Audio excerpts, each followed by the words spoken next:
Alright, this is attempt number 5 to make this video.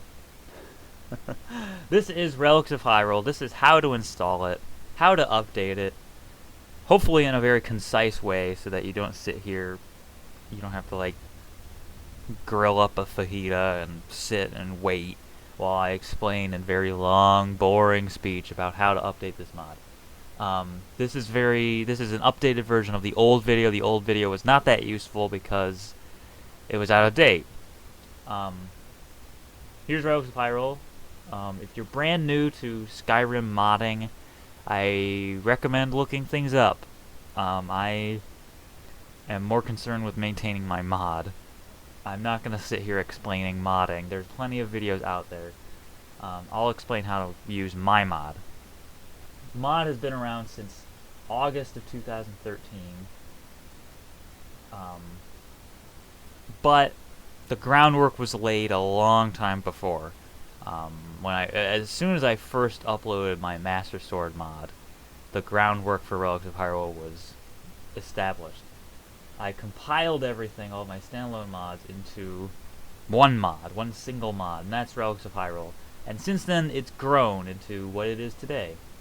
On the Relics of Hyrule page, you can find teasers, trailers, that sort of get a sense of what's in the mod, and you can see the evolution of quality just by watching the videos. There's a mod description, there's a review that somebody made, here's the old video. You can read through this description, I'm not going to read it to you. You can make comments, ask questions, you can report bugs, you can even submit images of things from this mod, and the most important thing is you can download the mod. So, if this is your first ever download of Relics of Hyrule, this is the first time that you've installed it, go to main files and download the core. Whatever the core is, download that. And in fact, if you're confused, you can just download the core. If you have any doubts about anything, just download the core. And that'll hopefully work. Once you've downloaded the core, you can download it manually, you can use a mod manager. Just be advised that Nexus Mod Manager sometimes has trouble with big mods. So if you download the core, just keep that in mind. So once you've done that, then find an update that is bigger in number. The version number is higher than the core. So for instance, here's update 6.31. I don't need to use that. It says right here, install if you are using 6.23 or 6.3. Since I just downloaded the 6.31 core, I don't need to do that because this is 6.31. But here's hotfix 6.31b, so I should probably download that. But if it's a hotfix, it just means it's a quick bug fix. So this is a very small file. It's only 400 megabytes, 500 megabytes. I can download that. And that'll fix some things. So yeah, so I'll download this one, 6.31 core, and then 6.31b. When you install an update, if you're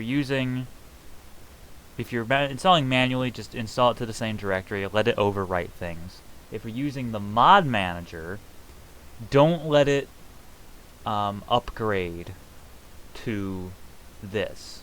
So if you have 6.31 installed, don't upgrade, quote unquote, to 6.31b or 6.32, because what happens is the mod manager, I don't use it, but I've been told that it uninstalls the previous version and reinstalls this. So you would install this 1.3 gig file, and then this 4 kilobyte file would uninstall it. And so you'd be left with this very vestigial version of the mod. So when you're downloading with Mod Manager, make sure that you install normally and overwrite the old stuff. And that says right here, Nexus Mod Manager's users should not upgrade to this update. Instead, install it normally and overwrite previous data. That's how this mod works, because you can see the the the core is 1.3 gigs. The update is only 200. So it's easier for me to upload updates instead of constantly updating the core with new stuff. The core actually has 6 gigabytes worth of data compressed into 1.3 gigabytes, which is impressive. So it would take a lot to keep that up to date, and I want to keep the mod up to date. I want to keep it easy so that if somebody discovers something like, oh, the Force Sword's invisible, they don't have to wait 5 weeks to be able to fix it, because the hotfix 6.31b fixes that error, and they don't have to worry about just ignoring the Force Sword. So that's how you install, that's how you update. If you're using a version of Skyrim without the DLC, this requires both Dawnguard and Dragonborn. If you're using a version of using Skyrim without the DLC, then you'll have to go down to the old versions and download 5.5. 5.5 is no longer supported, but it's the last version of the old no DLC and Dawnguard versions. So if you don't want to buy Dragonborn or you can't buy Dragonborn, because you should buy Dragonborn. It is amazing. It is a work of art.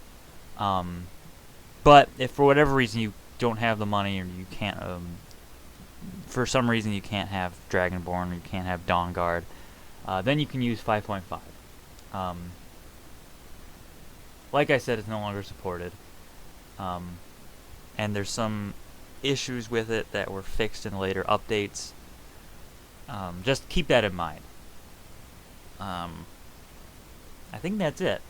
If you have any questions, feel free to leave a comment, preferably on the mod page itself. I can see comments on YouTube, but sometimes I can't reply, so it's easier if you post in the mod page, or you send me a message on the Nexus. Okay, that's that. Hopefully this video isn't too long. It looks like it's 7 minutes, which hopefully can keep your attention long enough so that you know what I'm talking about. Anyway, thanks for watching. I'm Jay Calenad, and this is Relics of Hyrule.